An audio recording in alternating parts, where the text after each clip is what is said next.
In your last video, you said Marxism uses dialectics as its analytical tool. To be honest, is this dialectic saying actual philosophy, or is it just a fancy word you use to confuse people? Dialectics is a philosophical method for studying and movement of contradictions. To understand it, we first have to look at the history of philosophy. Stop right there. Can you explain this in human language that I can understand? Alright, fair enough. The problem is most people don't get dialectics because they don't understand what is it for. Exactly. Instead of giving me definitions and history, just tell me what does it do? If you are explaining a smartphone to an Asian person, you wouldn't talk about microchips. You'd say this magic bricks let you talk to people far, far away. Okay, let's start here. Imagine human history as a series of computers. The mode of production, like how we make stuff, is the hardware, and the ideology is the operating system. So you can think of dialectics as the latest, most advanced operating system designed for a future society. Really? That sounds like you are just hyping up your own team.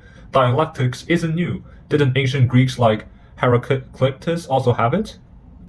Yes, the idea isn't new, but we aren't talking about that one smart guy thought 2,000 years ago. We're talking about the OS running on the collective brain of society. Let me give you an example. Imagine a primitive tribe. They survive by hunting and gathering. They don't have science. So how do they decide where to hunt? How do they mobilize the whole tribe to move in one direction? Experience, I guess. Experience is messy and fragmented. To turn individual experience into collective action, they needed an operating system. Back then, that operating system was animism, totemism, which is spirits and gods. The shaman didn't say, the migration pattern of deer suggests we go north. He said, the great spirits command us to go north. The tribe didn't need to know why. They just need to execute the command. If you went back in time with a physics textbook, they wouldn't become scientists. They'd worship your textbook as a holy artifact. Their hardware hunting only requires a simple operating system, which is obey the spirits. Okay, so if the hardware, which is economy, is simple, the OS, which is ideology, stays simple. Exactly. Then comes slavery.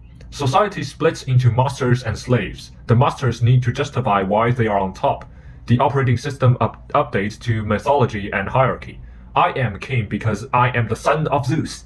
Masters also had to figure out how to deal with other masters. So you will see early experience like democracy, but they are all voting among masters, or code of honor. It was a chaotic era of competing patches for the operating system.